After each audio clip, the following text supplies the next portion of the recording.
This is Tabletop Weekly, and we are the partners of Solarian Games. I'm Jason. And I'm Peter. And this week's stories. Terraforming Mars board game is now an RPG as well.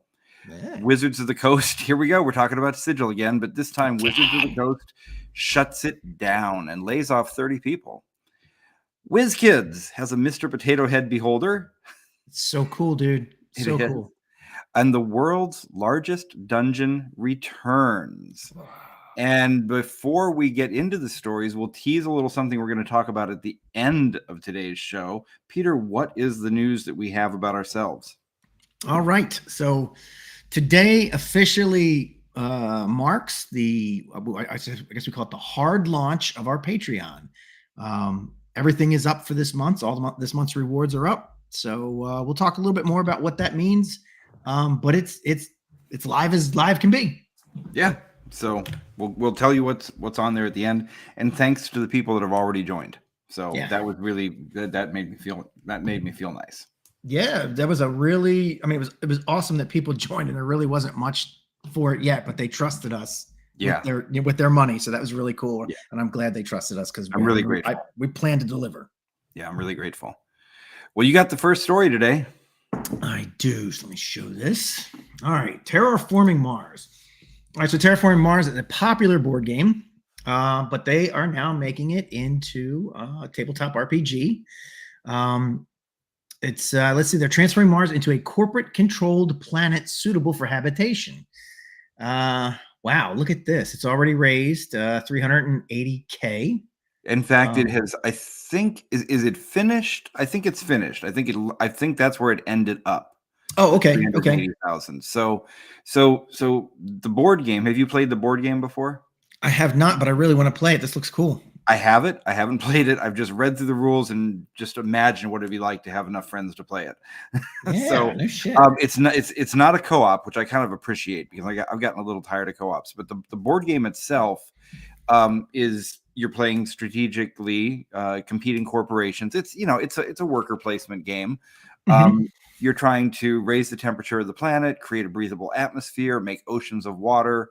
It's resource management, technology development. I don't know if it's technically a 4X, but it's that kind of game. It's sort of a Civilization, but for Mars. Yeah. And so, I mean, what a great fodder for a role-playing game. Yeah, absolutely.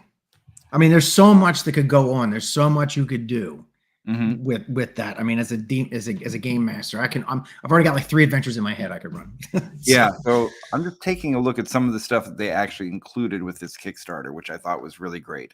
And they put up the thing that says funded in 5 minutes. Yeah, because they set the goal at €9,000. Oh, come on. All right. I mean, it's a cheesy trick, but we pull the trick too. I mean, everybody does. They say that they only need a couple bucks. The truth is that, you've got the money sitting back in a bank account to really pay for it. This way, everybody gets excited. It looks like it funded really fast because it did. And then it went on to fund, whatever, 300,000% more. I don't know now. But as I go through this here, first of all, I think there's a slipcase. Let me actually check. That's what it looks like. Yeah. So you get there's a hardcover core book right here. Yeah, right in the picture. And then there's a supplement and a source book. Looking through all these different volumes. There's Terraforming Adventures Volume 1. You get a GM screen. Yes, you get a box and a sleeve for all the supplements. So that's what the box is for. It's for all the supplements. Okay. And then there's a really cool dice set. You can't see it in that picture there, but I'm looking at the zoomed in picture. They're orange, as you can see. They're kind of they kind of remind me of Traveler dice. Which I love my Traveler dice. Actually, I love my Traveler dice from Black Oak Workshop. Those are the best. Oh, we like Black Oak. Yep. Shout out to Craig. They've got some really nice character sheets, campaign maps, stickers, actual detailed maps of the Martian surface, a logbook, patches, dice trays, enamel pin set. Oh, it's so much stuff. You can really go crazy with this. And I kind of want to. Yeah, no, it's really cool. It's very, very, the art is excellent, very stylized. I haven't seen how exactly they turn something that's a strategy game into a role-playing game at an individual level. Like, what do you have to do as an individual? But I'm excited to find out. So It wouldn't be hard. It would not be hard to do. maybe not. Maybe I don't not. think so. I'm But having a hard time seeing how much the pledge levels we're going for, because it's on BackerKit and not okay. oh, there we go. There we go. It's on BackerKit, not Kickstarter. The top level, all in everything, is 500 euros. Oh, That was for oh, literally every single thing and all the digital stretch goals. Oh my gosh, 268 people backed it at 500 euros. man. But you know what? It's a super popular board game. I get that there are definitely 268 people in the world who like the board game enough to do that. Sure. And it's in euros. I think this is primarily a Europe first RPG because Europe is so much more into the big 4X games. And so yeah, for 250 euros, you get the Mars Collector. They definitely had some top tier stuff. So Sure. they know what they're doing, and congratulations to them. And you had to have some of the board game super fans, and they're the ones that that are those that are also RPGers, as those lines generally tend to connect. They'd be the ones that like fork it over, like take my money.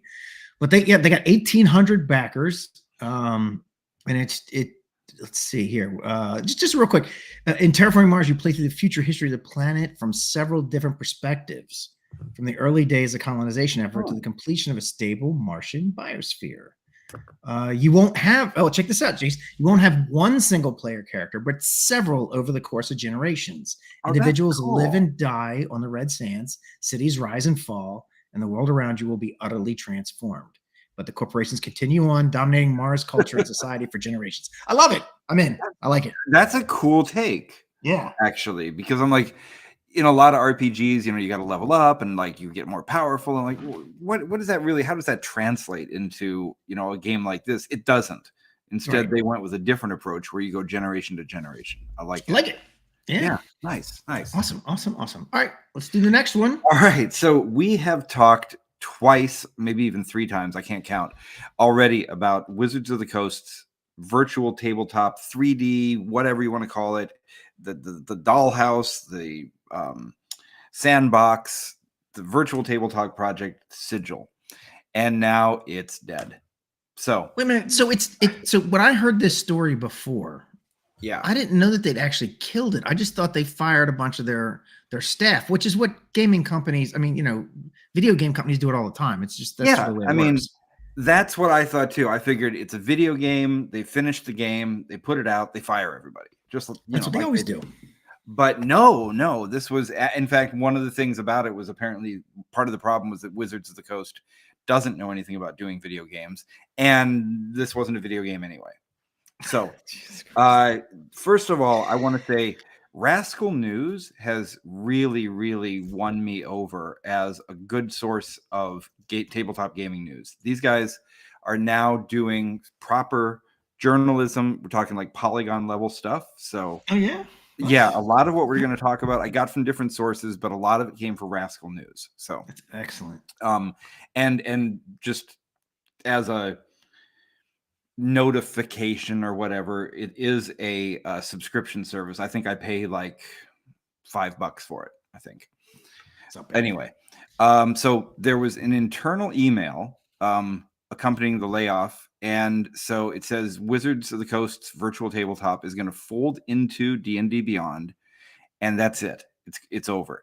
It will exist. It's not completely dead. It's going to exist as a perk for master tier subscribers to D&D Beyond, but it won't be the whole big thing. I don't know how much it'll be.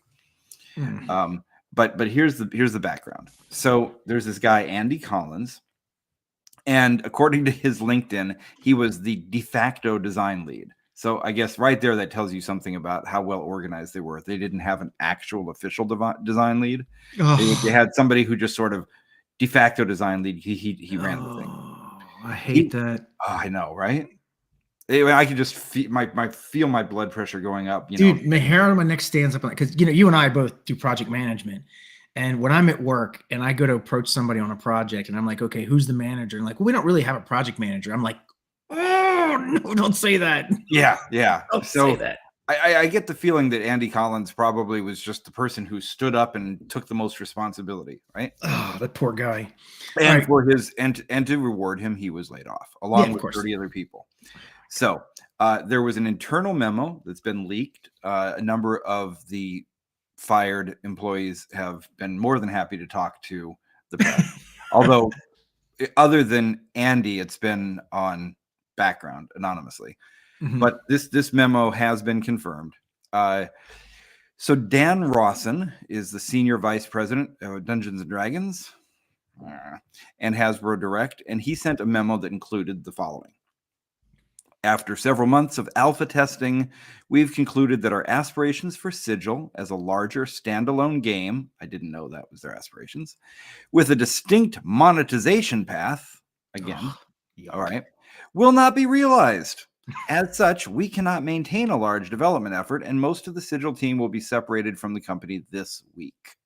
Goes on to say we will transition to Sigil to a D&D Beyond feature, and we will maintain a small team to sustain it and release products already developed at no additional cost to users. So they did actually say apparently they gave everybody good severance pay. I mean, as far as the way the people were treated, I think they were treated well. Yeah, they're probably fine. I mean, look, that is if you are making video. I mean, I know it's not a video game, but it's close enough. If you're in that industry, that's normal. It happens all the time. Yeah. Every company does it. Yeah, yeah. And so, and I get it. Look, the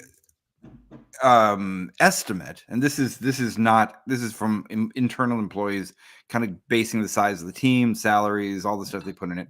It's estimated they put $20 to $30 million into developing this.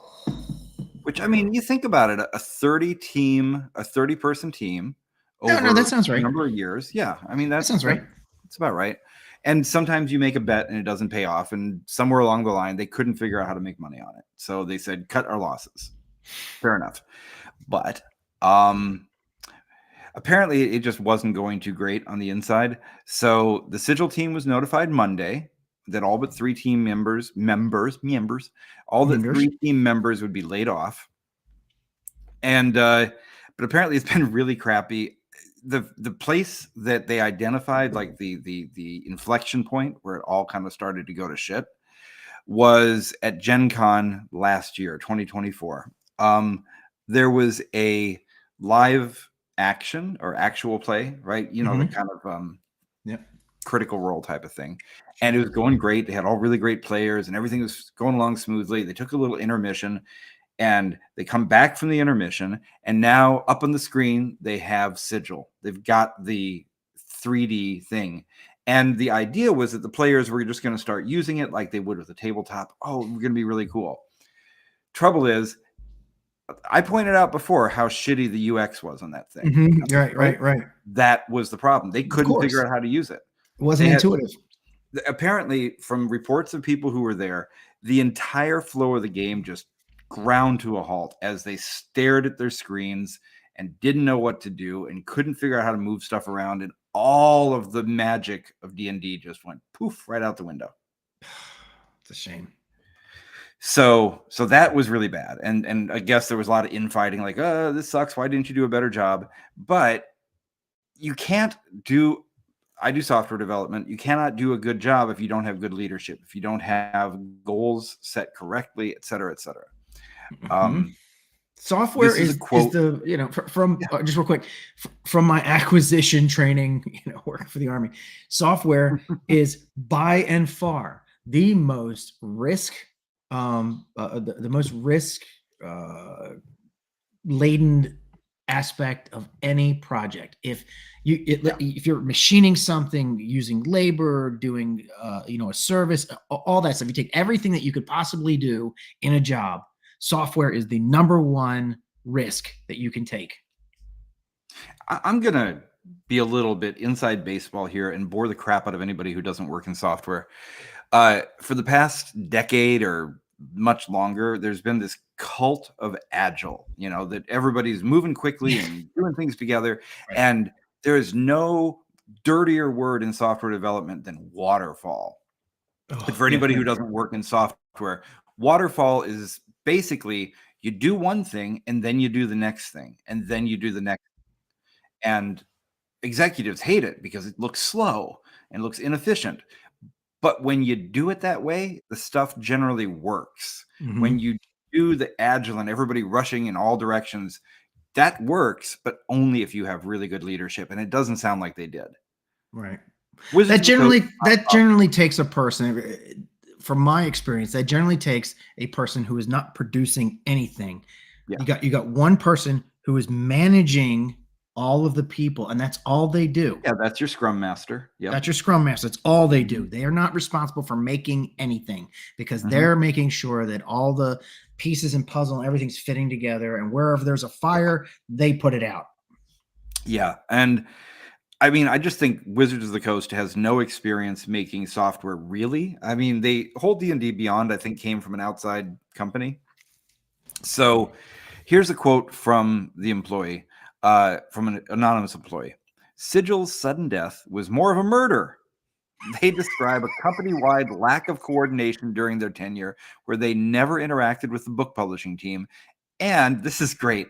They only stumbled upon the fact that there already was a VTT called Maps that we looked at before. They only found that out when they accidentally signed up for an internal playtest thinking that was Sigil. Oh my God. They didn't even know there was a whole nother project going on. Nobody's telling anyone. That's awesome. Nobody's It's terrible. telling anyone. Also, Scott chimed in. Scott Congable, our buddy, Mhm. he said a few folks were talking about this cancellation at GaryCon this weekend. Yeah. Scott was at GaryCon, and so several of our friends, of course. I mean, obviously. Yeah. We're going to have them on next week. We're going to Yeah, have a couple on tonight to talk about it, but internet stuff. But they're gonna come on next week and talk about it. So so next week's show is gonna be dedicated to a GaryCon wrap up. Anyway, yeah. So basically, they had this whole big vision for Sigil, right? It wasn't just going to be D&D. Apparently, it was also, they were going to use it for My Little Pony. They were going to use it for Transformers. They had all these other things in the Hasbro license portfolio, and they were basically just going to make 3D worlds for all of them. I mean, that is a great vision. I like that. Sure. But you got to know how to execute on a vision. Oh my God, yeah, that's ambitious, dude. Yeah, so apparently the deal is that Hasbro, who's sitting over him with, I mean, this is kind of stupid. I was going to say Hasbro, who's sitting with all the money, but Wizards makes all the money for Hasbro, whatever. Mm-hmm. So Hasbro, they thought they were making a video game. They didn't know what a VTT was. They didn't know how to treat a VTT. And so, and they just at no point apparently even cared to understand the difference. That's the quote from this employee. Jesus Christ. It just sounds like it was a huge mess inside the whole time. And that's a shame, because they killed what could have been a cool product through just corporate dumminess. Yeah, it was, from what I saw, from what we've looked at multiple times, it was something that it really looked like it could be cool, but it would be hard to make sure that it was. Like, it would really take some hard decisions and stuff, and like really good UX, like you said, really good UX. It'd have to be like, it would have to be on the level of like an iPad, like my 3-year-old, when my daughter was 3, she could pick up an iPad and use it, right? Without anybody showing her how to use it. It needed to be somewhere on that level. Right? I would say even simpler. I would say Kindle level. Yeah. Yeah. So, Jeff Bezos, I think the guy is a piece of crap, but sometimes pieces of crap say smart things. And when I might have said this on the show already, but when he introduced the Kindle for the first time to the world, he said the job of the Kindle is to disappear while you read. Yeah. Okay. And I'm like, that is the smartest thing I've ever heard somebody say about a piece of technology.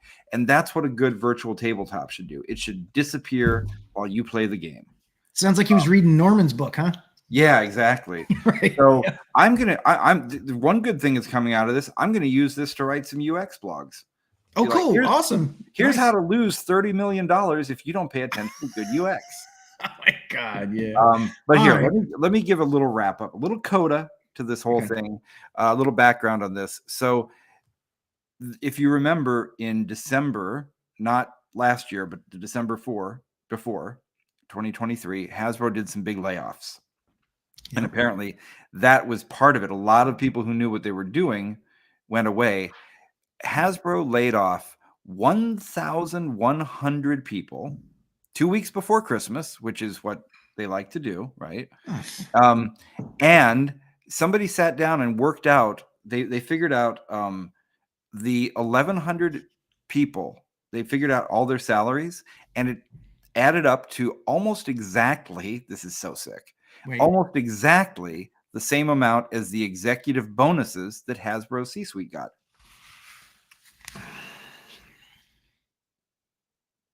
Ta-da! It's I can't make this up. I can't. Dude, I'll go off. Just let's just keep going. Yeah. I'm gonna lose my shit in a minute. Oh boy. Anyway, whatever. Sigil's dead, and that sucks. Yeah. It's not that it sucks because it's dead for stupid reasons, not because it wasn't a good idea or didn't have good people working on it, but because somewhere somebody went golfing with their buddies and made bad decisions. Good idea, bad execution, the death of so many great things. Yeah, let's move on to something fun. Yeah. Oh my God. Yeah, let's do this. All right. So Jason, you found this story. So I'm kind of getting introduced to it, but as soon as I saw the picture, I was like, I want one. I need one. So this is WizKids Mr. Potato Head becomes a beholder toy. So you awesome. got to describe this thing for people who are listening. So if you're just listening, glasses. you take Mr. Potato Head, right? And you put one big eye in the middle, and you got the big mouth with the teeth. But then instead of like having 2 spots for arms and 2 spots for legs, you have 8 spots or 9. I think 9 because one on the back. 9 for all the tentacles. 10. 10. 1, 2, 3. Yeah, 10. Sorry, 10. Yeah, that makes sense. And each tentacle is an eyeball, and of course, they're one of them has a fire blast shooting out of it, and then it's got a single eyeglass. It's got a pocketbook because, of course, Beholder needs a pocketbook. Well, he's got no pockets. I know. Of course, how's he going to carry? He needs a purse. He's got no pockets. But this guy's wearing a derby. You can have a tongue sticking out. There's different kinds of eyeballs. So it could be a male beholder, female beholder, or whatever. Yeah. You got the lipstick or the mustache. Yeah, mustache, whatever you want to call it. Put them together, see what you get. Oh, one of them's got like a lightning bolt or frost, right. Whatever. Yeah. The beholder's doing his eye stalk attack. This is so great. I need one of these. I'm buying one of these. Yeah. But anyway, so it says brings together 2 iconic pop culture brands. It's 3 inches tall. So like 3 inches. That's it. What? No. Can't be 3 inches tall. That's what it says, but that's not right. I'm gonna go look this thing up while you're doing it. I'm going on the interwebs. Yeah. Let me 3 inches. type in right. worldwideweb.http.howdoigetthere.com. Don't forget the colon. All right, sitting on a 50 millimeter clear plastic base. All right, it's $25. How tall is this thing? Come on, it's pre-order, by the way. It's not out yet. You still got to pre-order it. It's going to come out in Q3, which means the fall. Oh shit! Someone said it is 3 inches. Jonathan Reinhardt said it is 3 inches tall. So yeah, it's like a mini. 3 inches. Well, 3 inches tall is. Hold on. I just happen to have be an inch right here. That's about 3 inches. I have a ruler right here. Let's say that's about. Okay, so he's just a little dude like this. But that's actually. Oh no! My wife will tell you that's 6 inches. Yeah. So 3 inches tall. All right, that's fine. You know what? Still, I don't care. Still want it. I still want. You know what though? You're right though. It's better because now you can kind of put it in your game a little bit more. Yeah. Oh yes. You put that thing down, flip everybody out. That's awesome. Yeah, you just got to make sure nobody knows that's about to come out.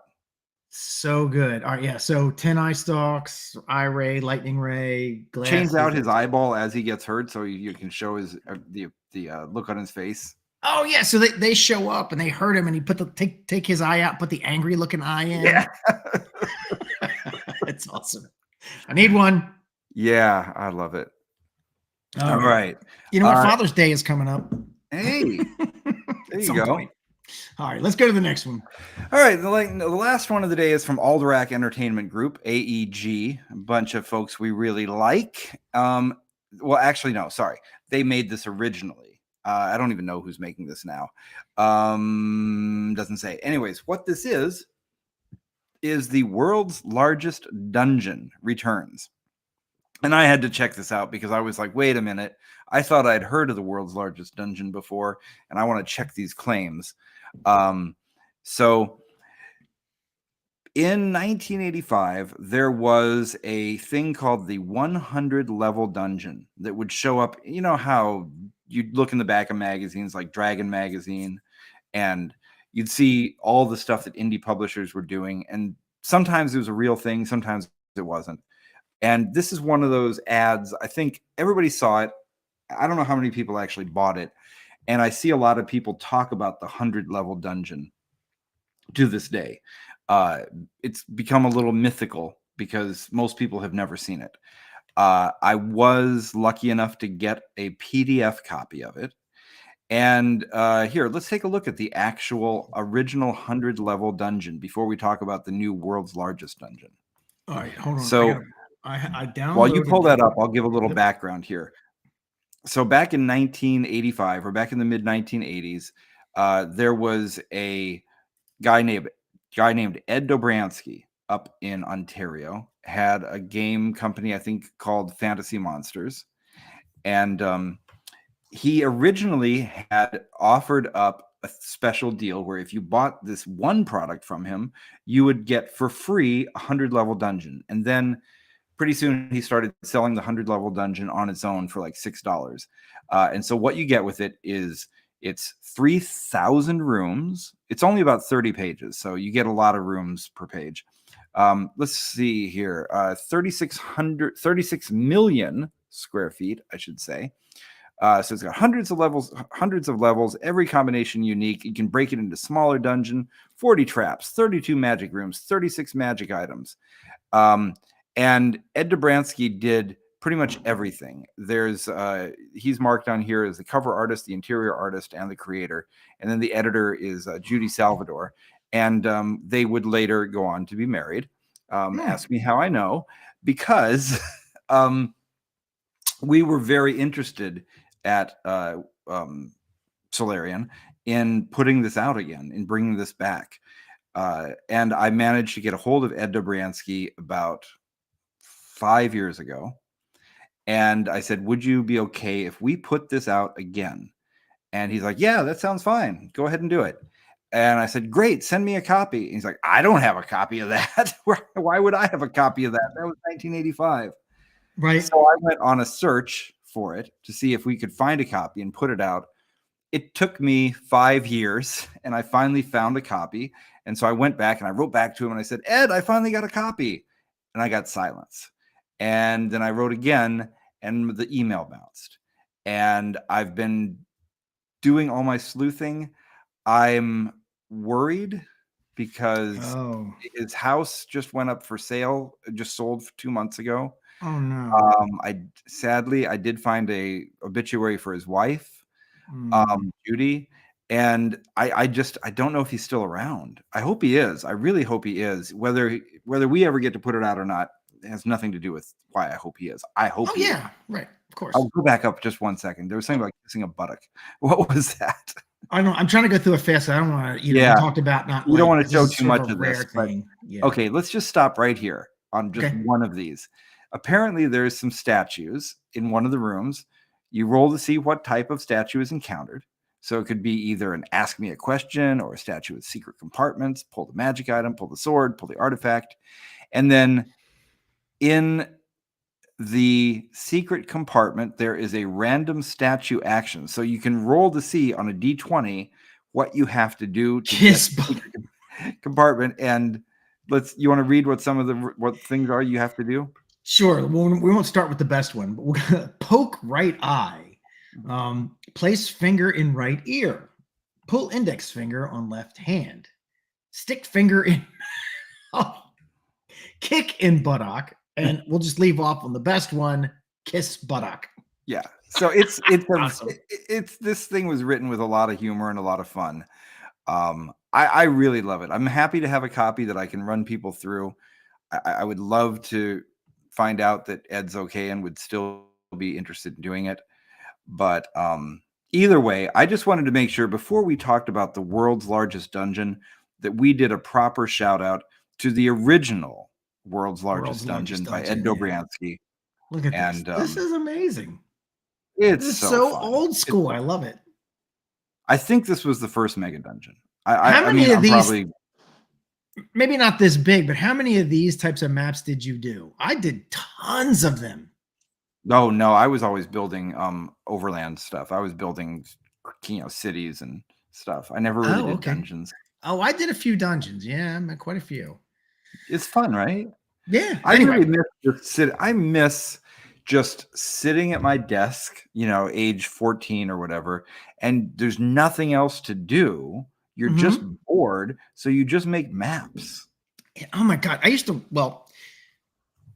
to, I mean, and this might sound crazy, but like when I would have my summers off, it was so weird. Okay, so in 5th grade, I started playing D&D. So somewhere around 6th grade, so I played I got introduced to it at the local library, and I started playing with that group of people, and they were all older than me. But one of the guys there made his own game, and I was like, "Wait, what? You can make your own game? Like someone could just you could just do that?" And I was like, "Oh, I want to do that," because you and I have talked about this. We both suffer from the same sickness of if we like something, we have to become. Oh yeah. If I see something I like, I have to do it. I gotta make it. Right. So I decided I was going to become a game maker. Now, mind you, I'm like, I don't know, 11 years old, so what do I know? So I started making games. I made a bunch of crappy games. I made so many friggin' games when, all through high school and everything, because like you said, we'd have the summers off, or you'd have spring break, or you'd have, I don't know, like some holiday. Oh, I just would avoid doing homework. Yeah. Oh God. I never did homework. I hated it was so much more fun to draw a map than to do homework. And my parents would say this to me. They'd be like, they'd like find this book that I wrote, and they're like, you can't do a book report, but you can do 100 pages of whatever the hell this is. I was like, well, this is way more interesting than that. Yeah. So. No, and it's still to this day. I mean, it is so much easier for me. Today, I was supposed to be working on the Kickstarter for Kiss My Grits, and I did. But then I was like, but there's this other game that we've got almost ready to put out. I'll work on it because that's not the one I'm supposed to work on. Right, of course. That's how ADD works. Yeah. Oh, dude. On the whole, you hear something, you have to do it.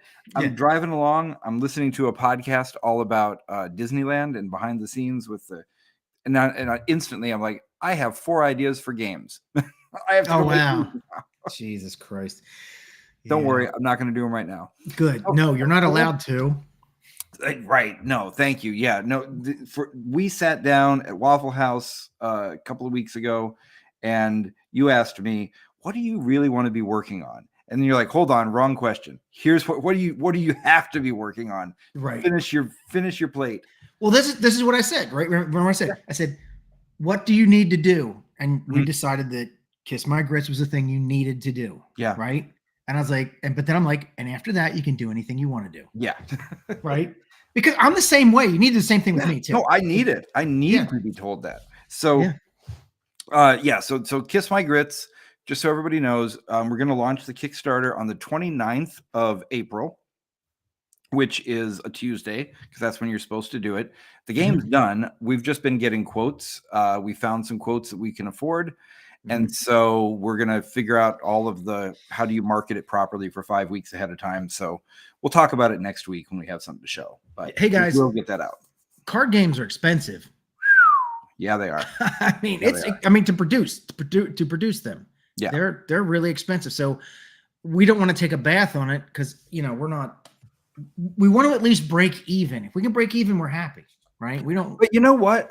So I was looking at this game called Taco Cat Dog Bird, something like that. Yeah, no, I remember Taco Cat. I think I have a copy of it somewhere. It's got a fun name, and I can't remember what it is. Oh, thanks. Yeah, so thank you. And Jonathan, so Saltheart said had a great time playing Kiss My Grits. And Saltheart, that's Kevin. Okay, and Jonathan Reinhardt is excited. He's going to be probably one of our first backers. He really wants Kiss My Grits a lot. He's been bugging me about putting that out. I love it. Thank you.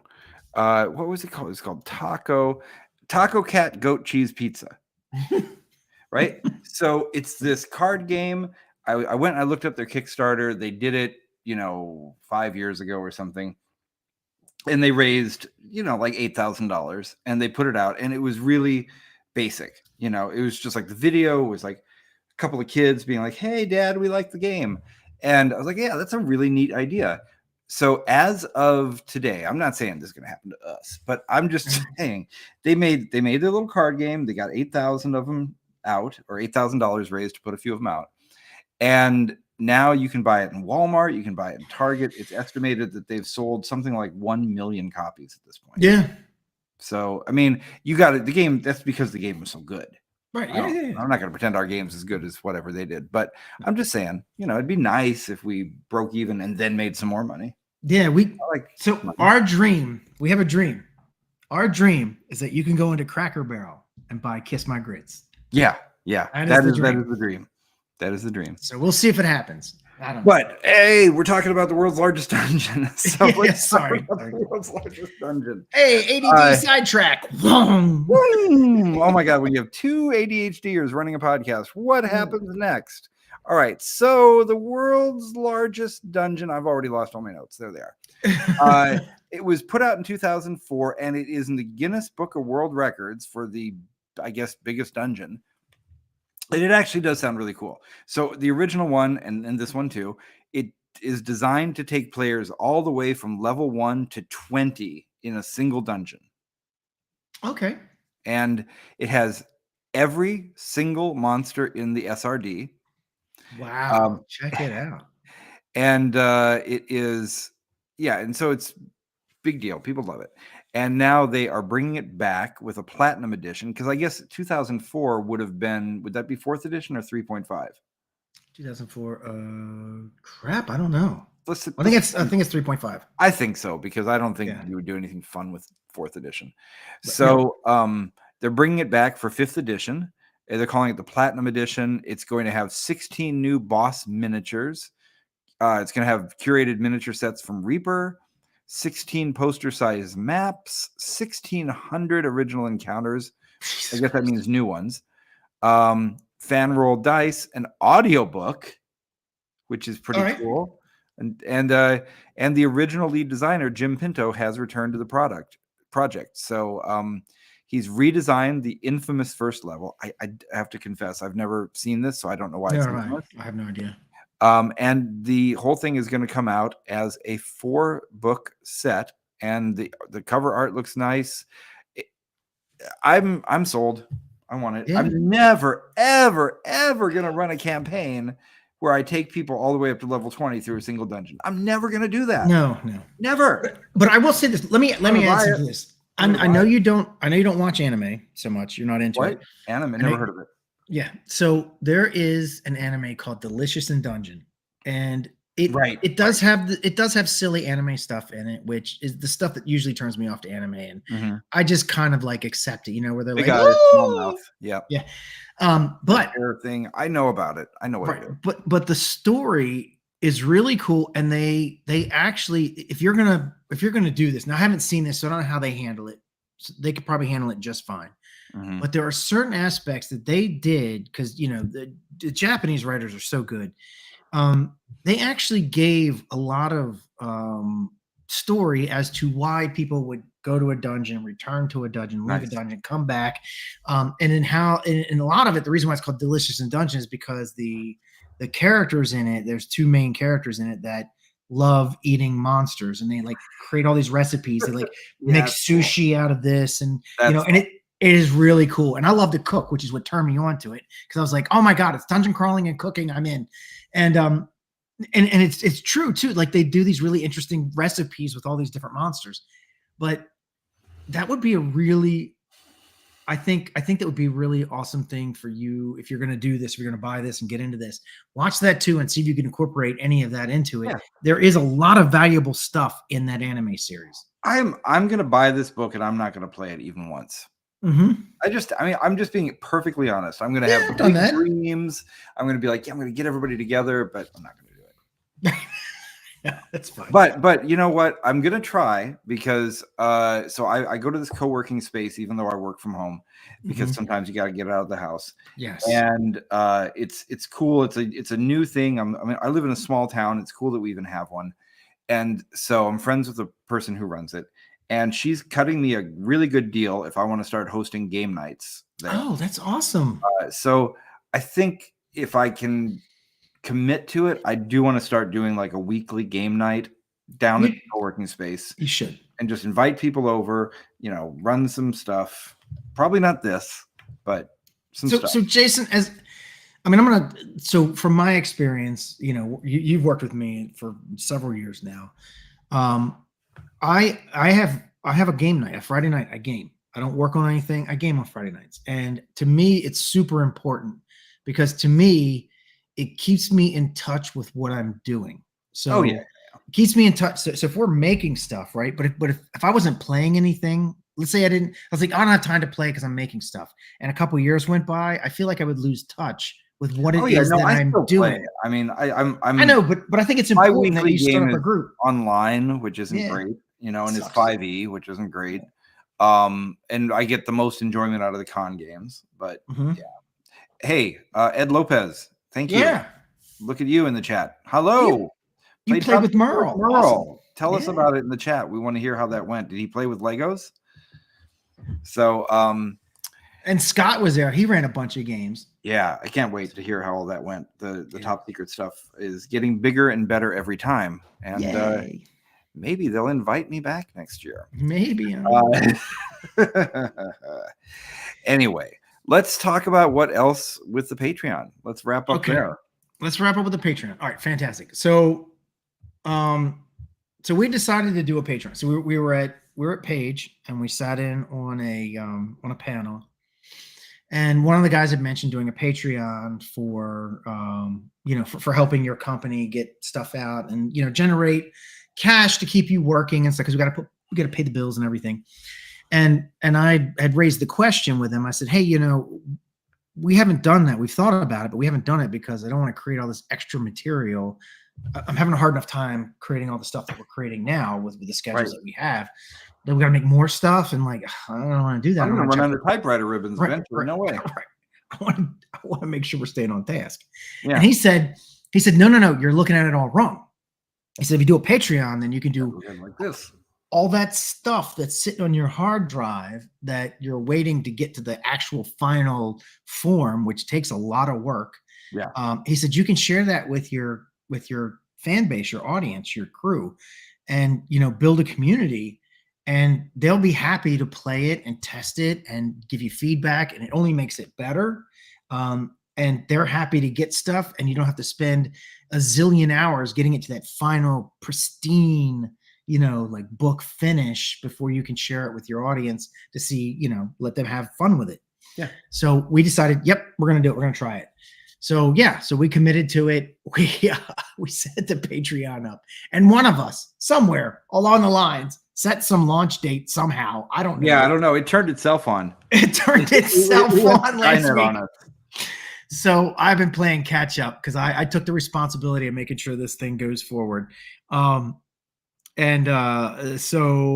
I laid out, what's going to go into it every month, and because I wanted to make it worthwhile to folks, but I also want to make it attainable by us so that it wasn't sidelining us. But it's interesting because it's going to help us stay on track because we have to make these minor things or these bits of things. All those bits will add up, and it keeps us on schedule. So anyway, long story. I got everything loaded. So we've got 3 levels. There's a free level. So if you join, you can just join in and become. Brian said the Patreon AI became self-aware. That's possible. It kicked us in the ass. Get moving, guys, you ADD bastards. Anyway, so we got a free level, and the free level is going to always have something every month. Yeah. We got something minor. I mean, because it's free. Currently, it's going to be an agent for right now. Every month, we'll put an agent up that people can use. Did you put the first one up? Yeah, first one's up. Wait, free tier gets the agent? Yeah, free tier gets the agent. What? I put a lot of work into that. Why is it free? Because come on, it's an agent. It's all right. You know, but I pressed roll dice several times on my Excel sheet. I know, but you know what? Okay. Hey, Scott, if you're listening right now on the Excel sheet, I've added a dice roller to it. So nice. Remind me to give that to you. Now, that's not always going to be that one because I just haven't had time yet. But one of the things I want to do is reach out to our top secret group. So we have a group for top secret on Facebook group. And they've uploaded a bunch of files, and I'm going to reach out to all the people who've uploaded files, and I would like to include as many of those in the free area as possible. Because in my opinion, that's the same thing as having a group on Facebook, right? I mean, they've given this stuff for free.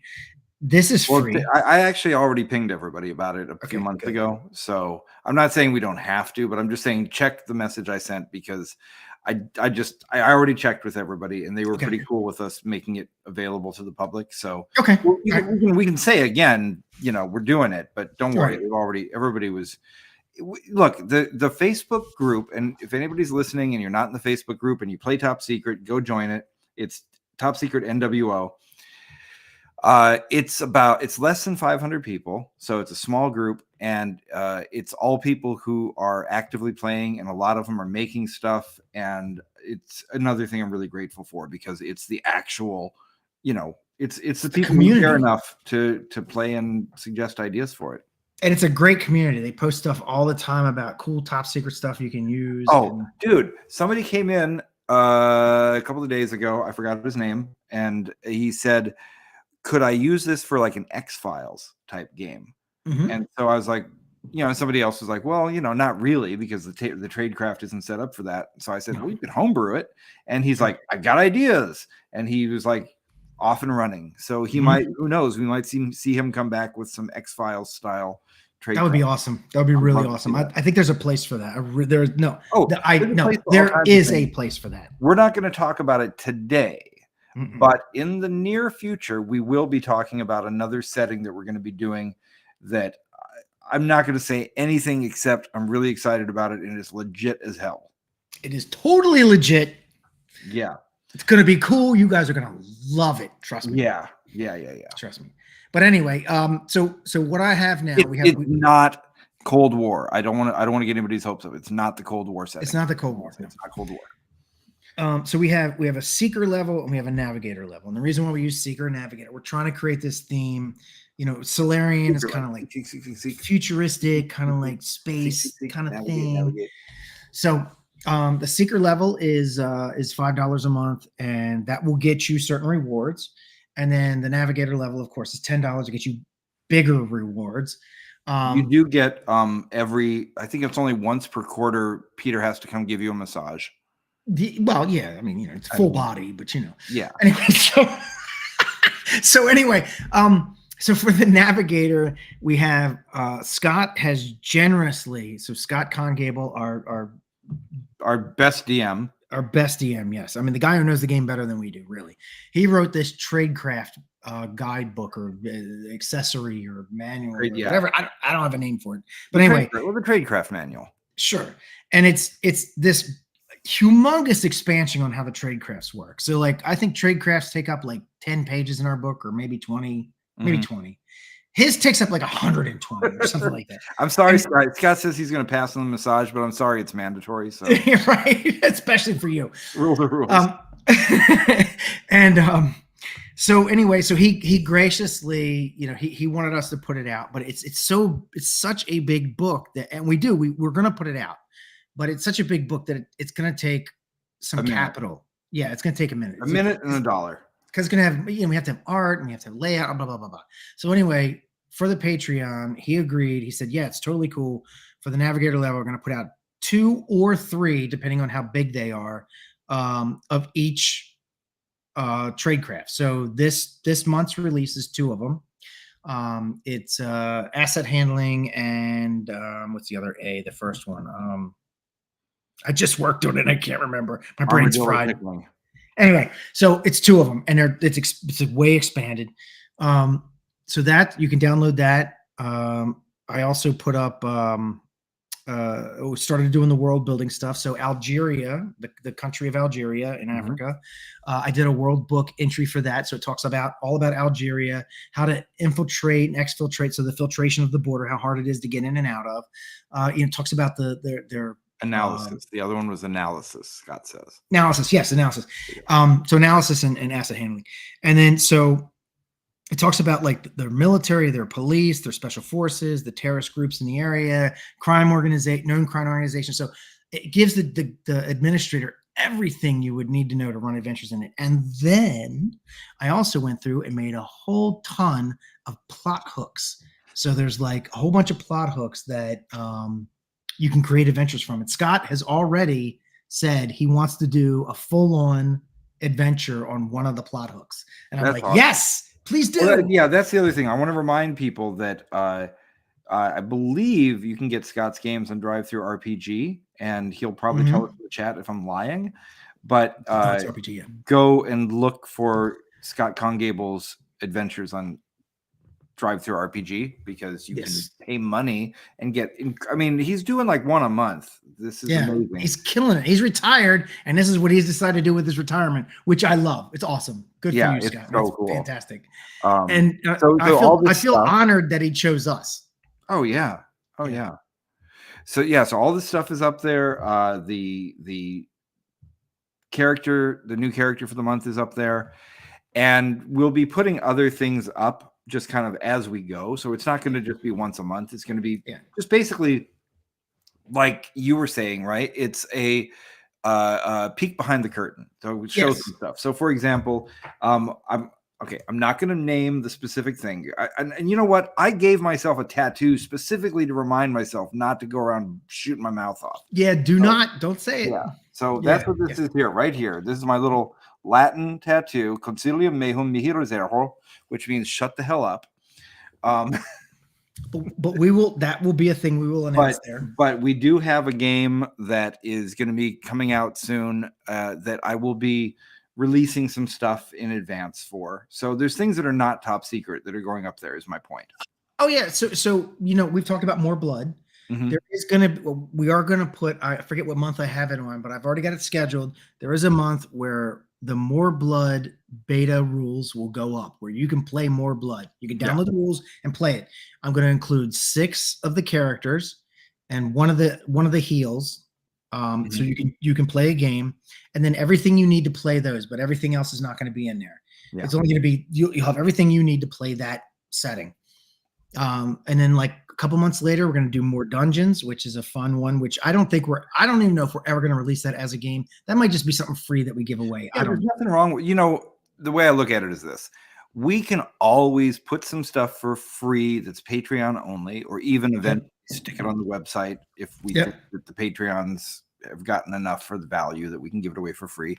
Sure. But I'm setting up this. I've got the workshop set up here in the outbuilding. I've got the printing equipment in there. We can start making the zines. So, there's nothing to say we can't start putting out a few of these little zine products. Yeah. And, just see what catches fire and what doesn't. Yeah. Maybe something like More Dungeons will be like a zine, be like a little zine that we sell at our booth at vendor things. Yep. Because I mean, it's the fantasy heartbreaker, right? I didn't make More Dungeons for that. I made More Dungeons. Honestly, it was an experiment, because I was doing More Blood, and we're definitely serious about that. It's gonna be a full-on game. But I was looking at it, and I was like, oh my God, this could literally be D&D characters going through a dungeon and just be a really simple dungeon crawl, because it's not something you would run a campaign on. It's something you would just like, I have a figure, I have a board, I have these stats, I'm gonna go kill monsters and get treasure. Okay, all right, here comes my ADHD. I just thought of what I want to do as a zine. I want to do the world's crunchiest fantasy heartbreaker. Oh my God. Everybody's trying to make the world's simplest. I want to make one that's so crunchy that it takes you the entire session to swing your sword. Dude, I think that was called Phoenix Command, but that wasn't fantasy. I'll just make one where you actually have to know, like, well, ho, did you check the barometer? Right. Because it's going to matter for the air resistance as you move. And then wait a second. So are you in the northern or southern hemisphere? Right. Yeah, I want to make it that stupidly crunchy. What is What is your arm length Yeah. compared to your sword length? And the Wait, fulcrum of did you stretch this morning? All right, everybody, stop typing M-A-U-R. It's M-O-A-R. It's MOAR. Right. Yeah. Okay, Ed Lopez, wasn't that 4E? I think it was 3.5, actually. Could have been. But at any rate, so the Patreon is live. It's totally worth every penny. And we thank everyone who's already joined. How do people find it? You go to patreon.com and Solarian Games, right? Wait a minute. I mean, Jonathan, spell it right. Yeah, Jonathan. Look at you Come with on, M-A-U-R. It's not mouse, it's Moar. All right. Okay. Oh, and actually, hold on. Patreon, one other thing.